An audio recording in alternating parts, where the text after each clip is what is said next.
हरे कृष्णा। आप सभी को चैत मास के 27वें दिन की हार्दिक शुभकामनाएं। ब्रह्मा जी का वह कल्याणकारी वचन सुनकर वासुकी ने वन में जाकर अपनी बहन उन्हें विनय पूर्वक समर्पित कर दी। जरुत्कारु मुनि ने उसे अपने ही समान नाम वाली जानकर उनसे कहा, जब भी यह मेरा अप्रिय करेगी तब मैं इसका परित्याग कर दूंगा। वैसी प्रतिज्ञा करके जरुत्कारु मुनि ने उस जरुत्कारु को पत्नी रूप से ग्रहण कर लिया।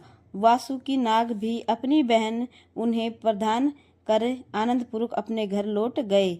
हे परंतप मुनि जरुत्कारु उस महान वन में सुंदर पर्णकुटी बनाकर उसके साथ रमन करते हुए सुख भोगने लगे। एक समय मुनि श्रेष्ठ जरुत्कारु भोजन करके विश्राम कर रहे थे। वासुकी की बहन सुंदरी जरुत्कारु भी वहीं बैठी हुई थी। मुनि ने उससे कहा, हे कांते, तुम मुझे किसी भी प्रकार जगाना मत। उस सुंदर दांतों वाली से ऐसा कहकर वे मुनि सो गए। सूर्य अस्ताचल को प्राप्त हो गए थे। संध्या वंदन का समय उपस्थित हो जाने पर धर्म लोप के भय से डरी हुई जरुत्कारु सोचने लगी कि मैं क्या करूं, मुझे शांति नहीं मिल रही।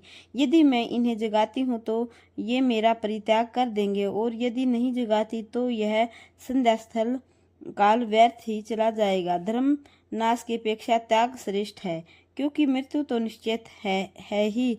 धर्म के नष्ट होने पर मनुष्य को निश्चय ही नरक में जाना पड़ता है। ऐसा निश्चय करके उस स्त्री ने उन मुनि को जगाया और कहा कि हे सुवर्त, उठिए उठिए, अब संध्या काल भी उपस्थित हो गया है। जगने पर जरुत्कारु ने क्रोध होकर उससे कहा, अब मैं जा रहा हूँ, और मेरी निद्रा में विघ्न डालने वाली तुम अपने भाई वासुकी के घर चले जाओ। मुनि के ऐसा कहने पर भय से कांपती हुई उसने कहा, हे महातेजस्वी, मेरे भाई ही ने जिस प्रयोजन से मुझे आपको सौंपा था वह प्रयोजन अब कैसे सिद्ध होगा।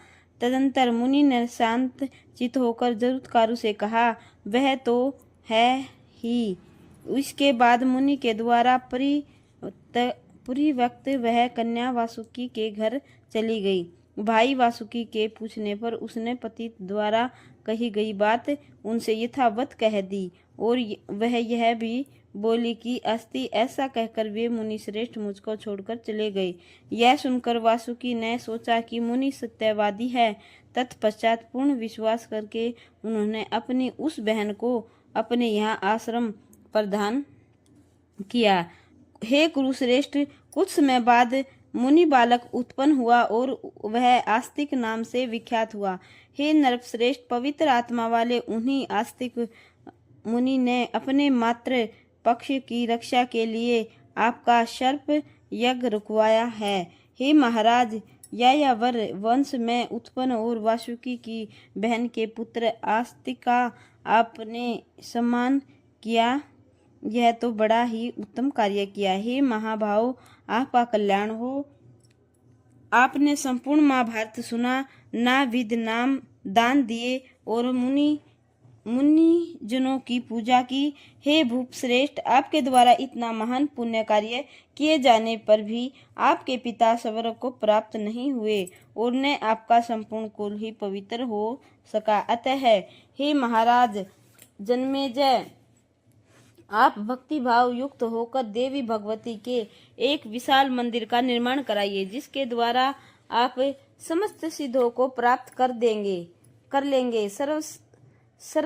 सर्व प्रदान करने वाली भगवती दुर्गा परम श्रद्धापूर्वक पूजित होने पर सदा वंश वृद्धि करती है तथा राज्य को सदा स्थिरता प्रदान करती है। हे भूश्रेष्ठ, विधि विधान के साथ देवी यज्ञ करके आप श्रीमद देवी भागवत नामक महापुराण का श्रवण कीजिए। अत्यंत पुनित भाव सागर से पार उतरने वाली अलौकिक तथा विविध रसों से संपर्क उस कथा को मैं आपको सुनाऊंगा। हे राजन, संपूर्ण संसार में इस पुराण से बढ़कर अन्य कोई भी प्राण नहीं है और भगवती के चरणा वंदने के अतिरिक्त अन्य कुछ भी आराधनीय नहीं है। हे नरश्रेष्ठ, जिनके प्रेम पूरित हृदय में सदा भगवती विराजमान रहती है, वे ही सौभाग्यशाली, ज्ञानवान एवं धन्य हैं। हे भारत, इस भारत भूमि पर वे ही लोग सदा दुखी दिखाई देते हैं जिन्होंने कभी भी महामाया अंबिका की आराधना नहीं की है। हे राजन, ब्रह्मा आदि सभी देवता भी जिन भगवती की आराधना सर्वथा लीन रहते हैं, उनकी आराधना भला कौन मनुष्य नहीं करेगा। जो मनुष्य इस पुराण का नित्य श्रवण करता है, उसकी सभी मनोकामनाएं पूर्ण हो जाती हैं। स्वयं भगवती ने भगवान विष्णु के समक्ष इस अति श्रेष्ठ पुराण का वर्णन किया है। हे राजन, इस पुराण के श्रवण से आपके चित्त को परम शांति प्राप्त होगी और आपके पितरों को अक्षय स्वर्ग प्राप्त होगा। बोलिए माता रानी की जय हो।